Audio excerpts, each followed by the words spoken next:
Hey there, it's Paul with The Right Way, and welcome to the latest episode of B2B Marketing How to Stand Out.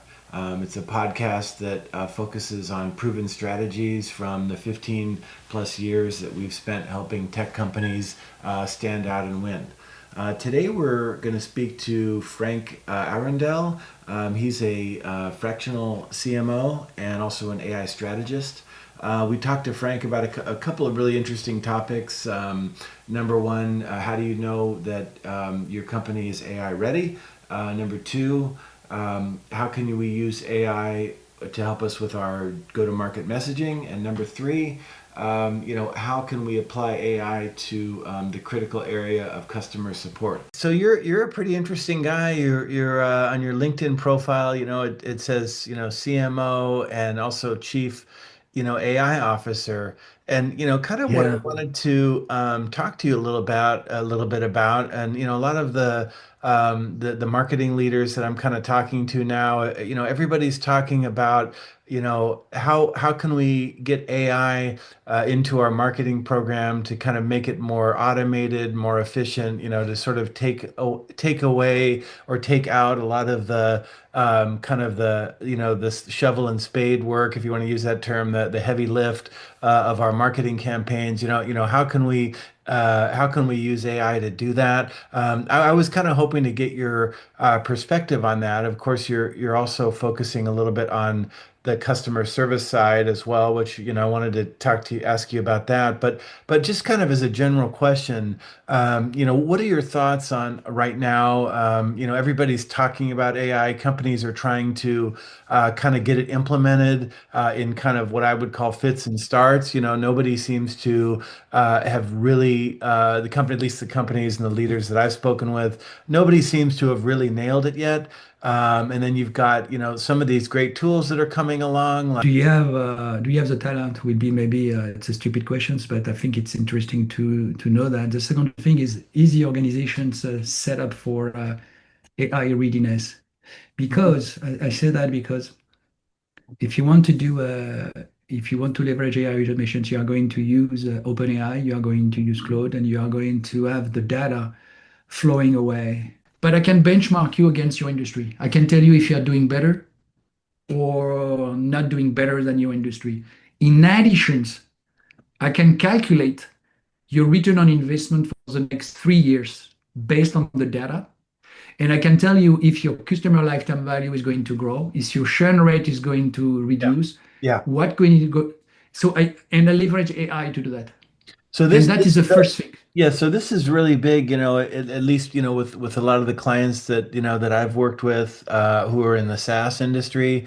And I, Yeah. I see different churn rates, where it could be 2 or 3%, it could be as high as 5%, depending on, the company. And this is, like monthly, 4 or 5 would be a little bit on the high end, maybe two or three would be this was, these were companies that, kind of I worked with in the last few years. But give me your perspective on, I think the way I like to look at marketing, and actually, I like to kind of pull back a little bit and try to look at kind of the bigger picture of like the three key systems of a company and an organization, and taking a look at like the lead generation, the marketing piece, the sales piece, and then the customer support piece. How well are we bringing in customers? How well are we, making offers and I should say bringing in prospects, and then how well are we making offers to actually bring in customers, and then how well are we keeping those customers, by satisfying and to use a HubSpot term, delighting them. But to me, so all of those things are kind of linked together. But Yeah. when you start looking at churn, it's really a lot of it has to do with the onboarding process, I think, and are they fully onboarded, and just different steps, after you actually sign the contract. But how do you look at AI helping out with reducing churn? What are some things that you see AI being able to do that will help companies, from the onboarding to customer support, and just kind of, keeping customers engaged, week to week. I find that a lot of the companies that I talk with who tend to have a problem with churn, they're not perhaps there's not enough there are not enough touch points with the customers, week to week or even multiple times a week, and they're kind of letting these relations sort of get away from them a little bit. Keeping the customers engaged, I think, is a really key point there. But how do you see AI as kind of helping with this? In just a few bullet points. So if I'm going to take few track. I'm going to take the acquisition process. Yeah. So AI can be used to optimize your conversion rate and scale your advertising. So when I was talking So, about so cold lead reach, for generation. instance, So lead generation. yes, for Yeah. lead generation, I'm talking first for Yeah. lead generation. So you can reduce the investment of marketing you spend and make it more efficient Mhm. with AI by doing more personalization. That's one Yeah. thing. And I can go in detail, but Yeah. let's Yeah. let's move to Yeah. Go let's ahead. move to the retention that you talk about. Yeah. If you know about your retention churn, you need to identify where is the churn, where do you bleed? Do you Mhm. bleed on onboarding or do you bleed on your ongoing communications? Which means, does the churn is because your customer leave after 6 months or do Mhm. they leave after 12 months? Mhm. Because the churn is related to customer lifetime value. Mhm. And AI allow you to analyze all the touch point and it allow you to qualify the engagement at every touch point Mhm. and they allow you to quantify the risk of losing a customers. And this is where AI come in. And after it really depends on the organizations and on your business that Mhm. how do you communicate with your customers? What channel do you use? Mhm. And if you have a clear map between channel content and you can measure and quantify the data, you know exactly where to act and what to do Yeah. because you will have the ability to, and AI can do that. Yeah. And what I think is interesting with AI is it can pinpoint with immediate win. Mhm. And I think this is what I share with you. The system I develop really identify in your business first between acquisition, retentions, customer support. Mhm. Which area are you really suffering? The Mhm. second aspect is for each area, you can go deeper in detail about where are you bleeding in customer support. Mhm. Is it because you spend too much time? So that's a one amazing output, by the way. You look at customer support, and the cost of a ticket is about, let's say, $150 per customers, and you discover that not only you take multiple calls to resolve an issue, but you spend too much time on it. And implementing a very smart chatbot as an assistant can resolve 70% of these problems. And that has been demonstrated with Agent Salesforce, by the way. So the so So the main that idea is are examples. so the main idea is to kind of get some of this low-hanging fruit out of the way, the Oh, yeah. questions that can be answered fairly quickly, and get an AI on board to sort of handle a lot of the kind of the low-hanging fruit customer support questions that you don't really need to tie up an agent's time. And then if it needs to be escalated, if it's a more advanced concern, you can escalate from there. But is that the general idea? If you can do things like that in parallel, when you know about the foundation, the architecture of an organization, Yeah. you know how you are going to implement a chatbot if you are going to be able to do it. So, as Yeah. an example, how do you integrate AI platform on their server? So, I'm going to take one platform called N8N or DeFi, Hmm. very powerful platform to do a chatbot. Yeah. Can the organizations be embracing this technology?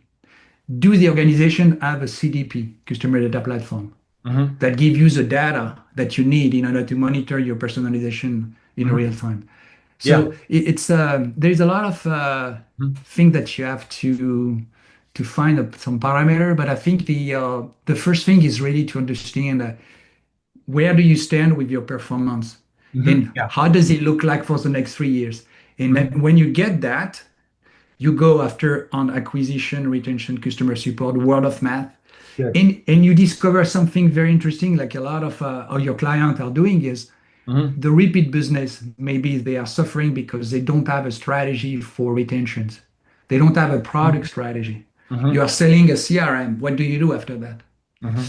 Which in your strategy, if you increase retentions by 15% over the year, maybe your revenue are going to grow by 20% because your customer lifetime value is going to grow. So there is a lot of things like that that can be monitors. Well, I mean, Yeah, keeping a customer can be actually way more impactful on a business than sometimes trying to get a new customer in some ways, it is. because you can also, it's obviously keeping that book of business, but then also you can do different upsells or your customer that when you deliver results for that customer, you become a little bit more of kind of a proven resource versus somebody who's just starting with you who might not might kind of pick just an entry level program at first or what have you, whereas somebody where you get them in, you show some results, then you can start, you can upsell and you can you can do like a 90-day or a 6-month boot camp program, and then you can upsell them into something else.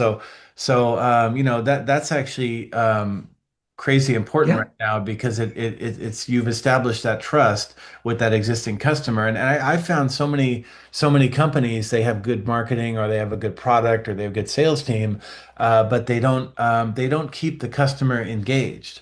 That's just kind of what I've seen, and so it sounds like AI is one way of kind of keeping your existing customers engaged.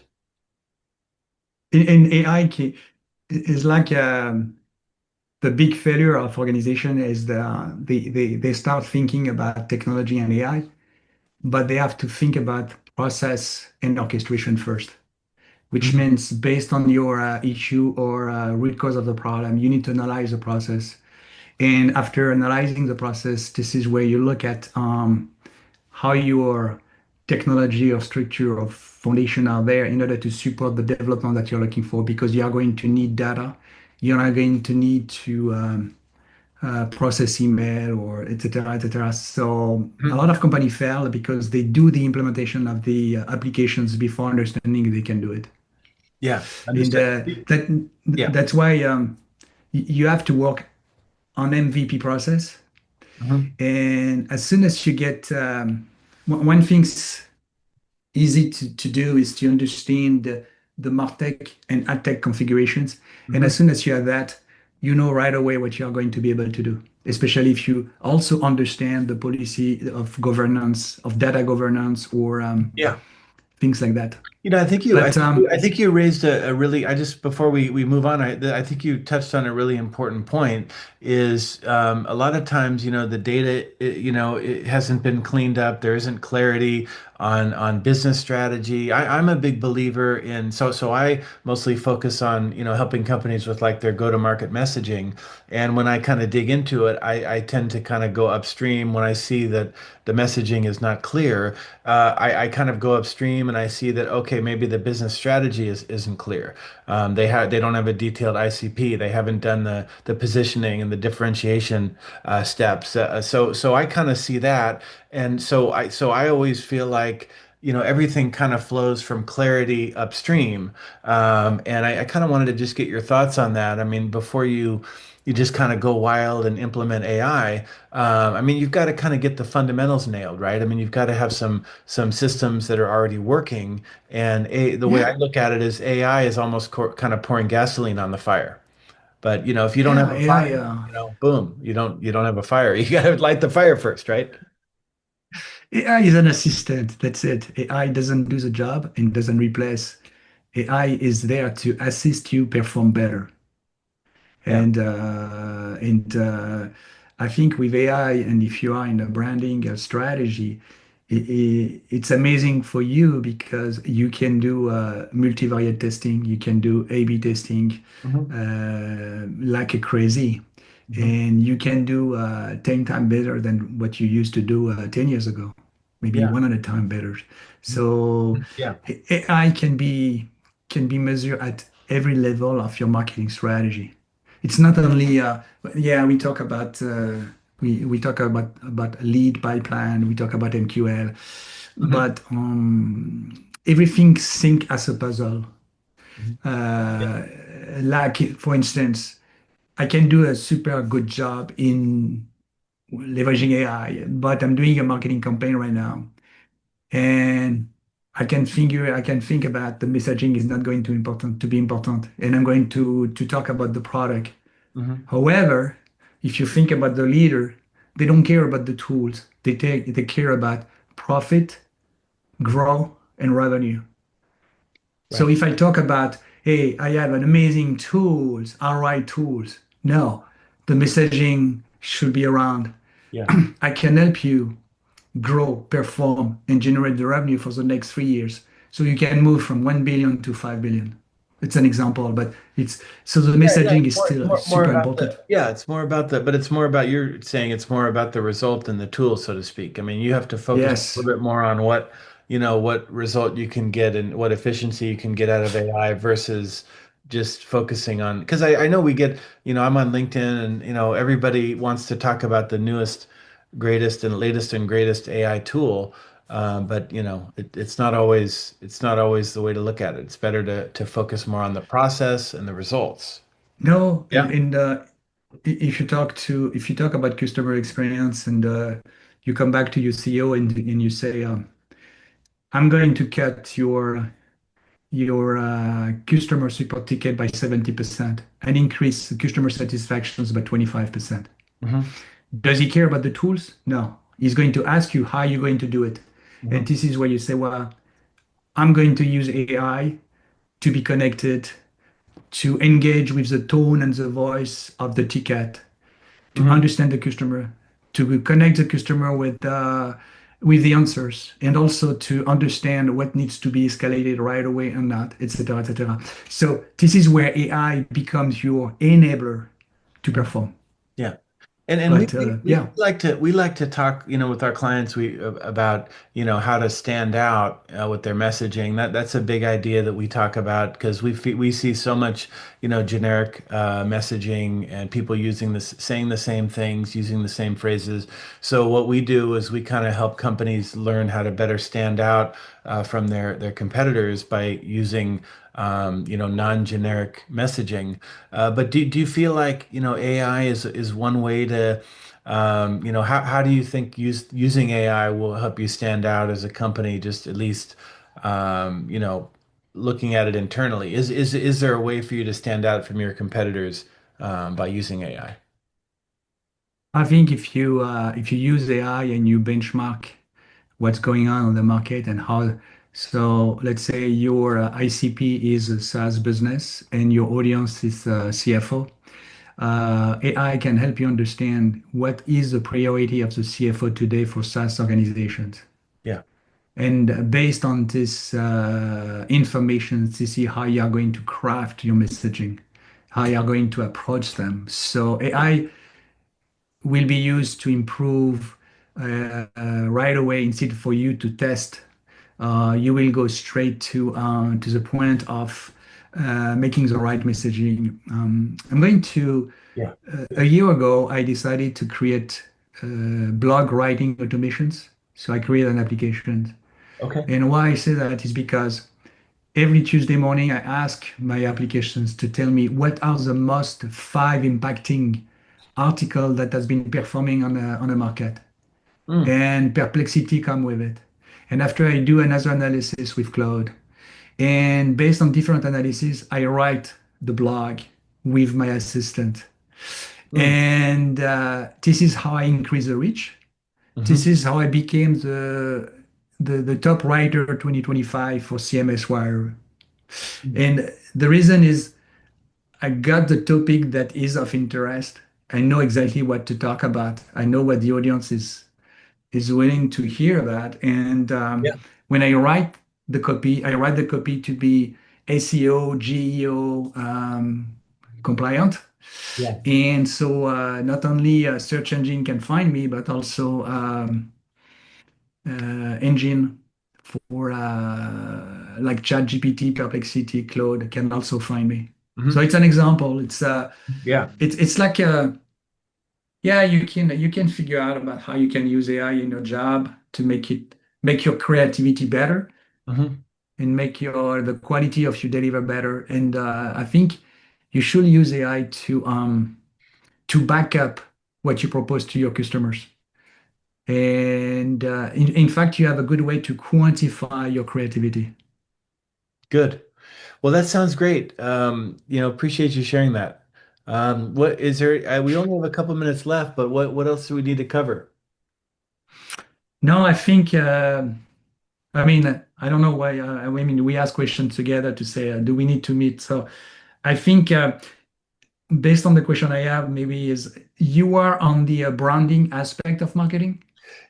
Yeah, it's branding. It's more kind of strategic messaging, and then tying that messaging, the go-to-market messaging, tying that to business strategy. So the way we talk about it with our clients is let's not skip the business strategy fundamentals. Let's take a little bit of time to make sure, number one, we have a really detailed ICP. We have our positioning nailed, which it doesn't have to be, elaborate, but you don't have to spend, weeks and weeks on this, but you do need to have at least a basic understanding of what your competitors are saying, because we actually find that there's what we call white space that exists. Where you could own a certain problem, a customer problem or a customer challenge, and your competitors aren't talking about it on their websites because they're mostly using generic messaging like industry leading and state of the art customer support and this and that. These are generic phrases that are glossed over and skipped over by prospects. So you can find certain specific angles and niches that you can kind of own by looking at that.